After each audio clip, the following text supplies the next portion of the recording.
If you've ever wanted to find new games on Steam faster or just explore what players are actually tagging games with, this tutorial is going to show you exactly how to explore Steam tags step by step. This is a super easy way to discover games by genre, style, gameplay type, and even niche communities you might not have searched for directly. If this video helps you out, make sure to hit that like button and subscribe for more quick software and gaming guides. Alright, let's jump in.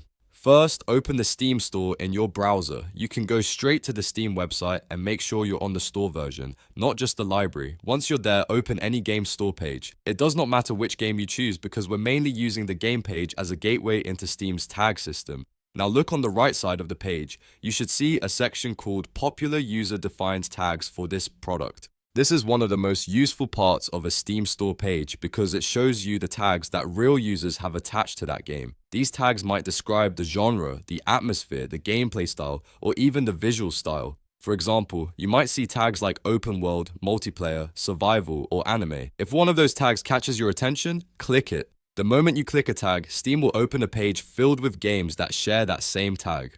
That means you're no longer limited to one game page. Instead, you're now exploring an entire category of games based on a tag chosen by the Steam community.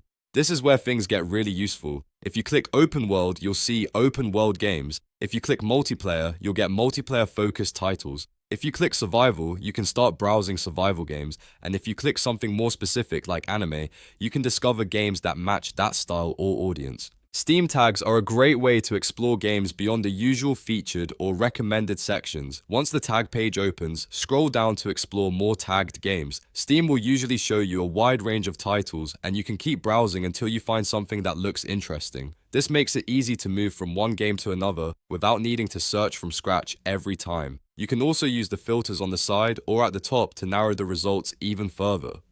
This is helpful if you only want certain types of games, like free-to-play games, specific genres, or games with a certain release date. Combining tags with filters gives you a much better way to find exactly what you're in the mood for. A quick tip here, if you find a tag you really like, click around and explore similar games from that tag page. Steam's tag system can lead you to hidden gems, indie games, and very specific communities that you might not see otherwise. So to recap, open the Steam store, go to any game store page, find the popular user defined tags for this products section, click a tag you like, and then browse the games that Steam shows you. It's a fast and powerful way to explore Steam by interest instead of just searching randomly. If this tutorial helped you, please hit the like button and subscribe for more simple guides like this. And if you want more Steam tips, game discovery tricks, or browser how-to videos, stick around because I've got more coming soon. Thanks for watching, and I'll see you in the next one.